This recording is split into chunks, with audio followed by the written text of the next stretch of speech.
Chicago, Chicago, that toddling town. Chicago, Chicago, I will show you around.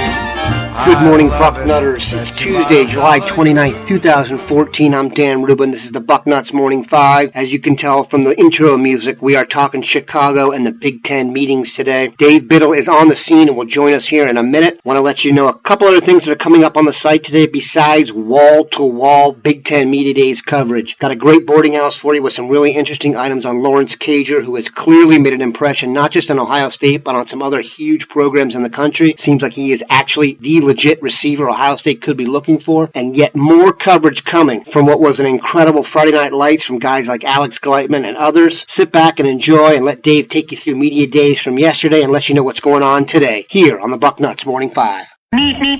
We are joined by Dave Biddle live from the Windy City, ready for today's festivities. Dave, got a chance to see Urban in action yesterday holding court. You asked him some excellent questions. Give us your impressions quickly before we talk about today of what went down yesterday and how you think Urban and the guys put their best foot forward or not. Yeah, Dan, it's not a big surprise, but Urban Meyer did say yesterday that his number one concern entering the season is the offensive line. You know, you lose 80% of the offensive line from last year, and including a good offensive line. It's not like they just lost four seniors who were okay. You know, Newhart was a second-round pick. Lindsley was a fifth-round pick. The other two guys were pretty solid as well. So, no question, the offensive line is a big concern. I asked him, is Chad Lindsley, I'm always going to mess it up. If Chad Lindsey is going to be the starting center this year, going from Lindsley to Lindsey is going to be tough. But I asked Urban if Chad Lindsey is going to be the starting center this year for sure. And you have to think that he's going to be, but Urban stopped short of saying that Lindsey's definitely going to be the starting center. He said that Jacoby Bourne and Billy Price are also in the mix. Again, though, Dan, there's no way in my mind that Chad Lindsey would have transferred to Ohio State unless he knew for sure he was going to be the starter, because he had other offers from good programs. He only has 1 year left. He didn't come to Ohio State to be a second-string guy. And, you know, Urban Meyer's not going to say this publicly, but I'm sure Chad Lindsey was given some type of assurance he was going to be a starter. But what do we really know about Lindsey? I mean, he started 4 games for Alabama last year, but that's only because the guy that was in front of him got hurt. When that guy came back, Lindsey went back to the bench. And this year he was not projected to be a starter for the Crimson Tide, which is why he wanted to transfer. So we'll see about that. I still think it's great for Ohio State that they have Lindsey because he's a senior, and hopefully he can hold down that center spot. But even the rest of the offensive line, other than Taylor Decker and Pat Elflein, it's a question mark. Darrell Baldwin took all the reps at right tackle in the spring. Hopefully he'll have a good year as a fifth-year senior, but you don't know that for sure. I think left guard is completely up in the air. Antonio Underwood took all the first-team reps in the spring, but I think Billy Price might be the solution there if he doesn't win the center job. So that was one big thing that happened. Another thing, I had a chance to talk to Michael Bennett yesterday, who's getting all kinds of accolades thrown his way entering the season. Dan, being projected as a first-round NFL draft pick by almost everybody who does it for a living, being called arguably the best defensive tackle in the nation, or at least one of the best. He's very humble, but I had a chance to ask him, did he have a chance to bulk up? Because he told me last year he wanted to bulk up entering his senior year. Well, mission accomplished.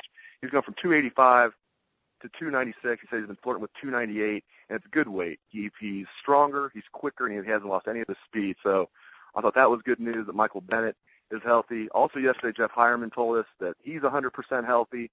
Braxton Miller says that he didn't go 100% off. He just said he's feeling fine and feeling good, and there should be no ill effects. He's going to be ready to go with the off-season shoulder surgery. So it's so far been very encouraging news here in Chicago about the Buckeyes. One last thing on yesterday before we get to today.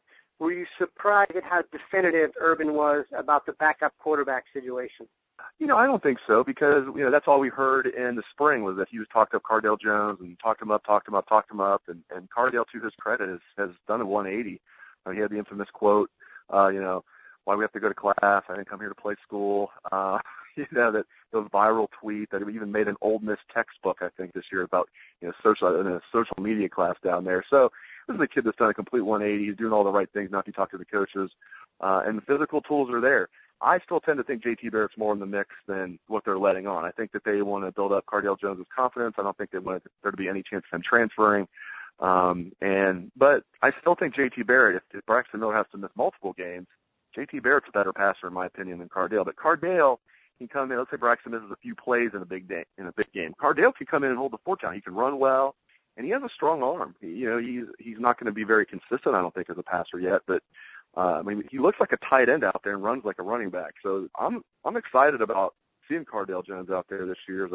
I call him a fourth-year sophomore because he went to prep school for a year. I mean, he's the same age as Braxton, even though they're 2 years apart. So I'm excited to see Cardale Jones this year as the backup. But I do think JT Barrett's more in the mix maybe than the coaching staff is letting on. Dave, I know we've talked about this before, but day 2 of Media Days is one of your favorite days of the year in terms of access. Tell people why and what they can expect to see on Bucknuts today as the day goes on. Yeah, today's great. I'm looking forward. I'll be leaving here in a few minutes. It goes from 8 a.m. to 10 a.m. And I wish it was longer than that, Dan, but they have, all 14 head coaches. Each coach is at his own round table, and you can just walk up to any coach. And it's very informal. Sit down at the round table, put your microphone down, and start talking. Same thing with the players. There's 42 players here, 3 from each team, and each player has their own round table, so you can go up to any player and talk to them. Because yesterday was so formal. Monday is always very formal, and then today is going to be informal, and I love that. I mean, the players kind of let their hair down. Same deal with the coaches. And some coaches are going to be buttoned up no matter when you talk to them, but from my experiences, days like today are a lot of fun. Like I said, I wish we had more like 3 or 4 hours in there to talk, because that 2 hours is going to fly by. But it's very exciting. You can go to Brady Hoke if you want to and talk to him for a little bit. He loves staying in Ohio. Every year I make sure I talk to Brady Hoke a little bit. It's going to be fun talking to James Franklin later today. I'm helping out with our Wisconsin site on 24/7, so I'll be talking to Gary Anderson. I talked to him yesterday as well.